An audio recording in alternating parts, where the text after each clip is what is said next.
Kidney রোগীদের জন্য মানিকগঞ্জ জেলা হাসপাতালে 2020 সালে স্থাপন করা হয় 5টি ডায়ালাইসিস মেশিন। এরপর জনবল সংকটে প্রায় 2 বছর বন্ধ ছিল মেশিনগুলো। 2022 সালে জনবল নিয়োগ দেওয়া হয়। 5টি মেশিন দিয়ে কিডনি রোগীদের ডায়ালাইসিস দেওয়া শুরু হলেও এখন অকেজো 4টি মেশিন। এতে বিপুল চাহিদা থাকা সত্ত্বেও ধীর গতিতে চলছে ডায়ালাইসিস সেবা, ফলে বিপাকে পড়েছেন রোগীরা। 250 শয্যা বিশিষ্ট জেনারেল হসপিটাল মানিকগঞ্জে ডায়ালাইসিস ইউনিটে বর্তমানে একটা মেশিন সচল আছে। এই একটা মেশিনে আমরা 3 জন রোগীকে প্রতি সপ্তাহে 2 দিন করে দেওয়া হচ্ছে।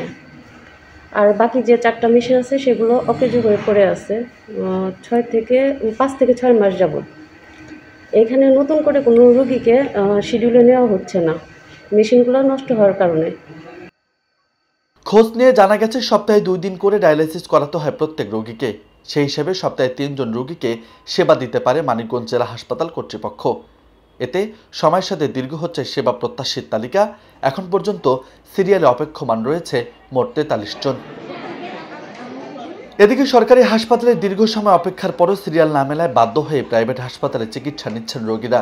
ফলে দ্রুত সময়ের মধ্যে অকেজো মেশিনগুলো সচলের দাবি কিডনি রোগীদের। মানিকগঞ্জ সদর হসপিটালে আসার পরে এখানে অনেক সুবিধা আমাদের, অল্প টাকা লাগে এখানে।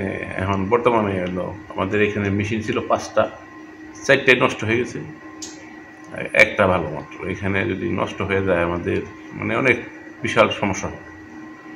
তাই সরকারের কাছে আবেদন সরকারের কাছে যে আমাদের এই মেশিনগুলো দ্রুত মেরামত করে দেয়, তাতে আমাদের অনেক সুবিধা হবে, উপকার। অকেজো মেশিনগুলো মেরামতের জন্য কর্তৃপক্ষ সজাগ রয়েছে বলে দাবি হাসপাতালের এই কর্মকর্তার।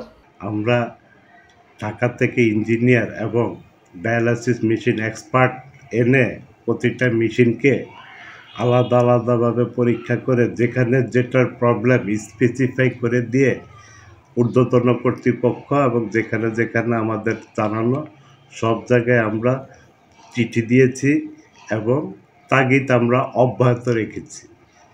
যদি ডায়ালাইসিস মেশিনগুলোকে যত দ্রুত সচল করা যায়, আমাদের কিডনি রোগীগুলো বেঁচে যায়। বাংলাদেশ একটি গরিব দেশ, তাদের সামর্থ্য অনেক কম, সরকারি ব্যয় অনেক সাশ্রয়ী মূল্যে তারা ডায়ালাইসিস করতে পারে।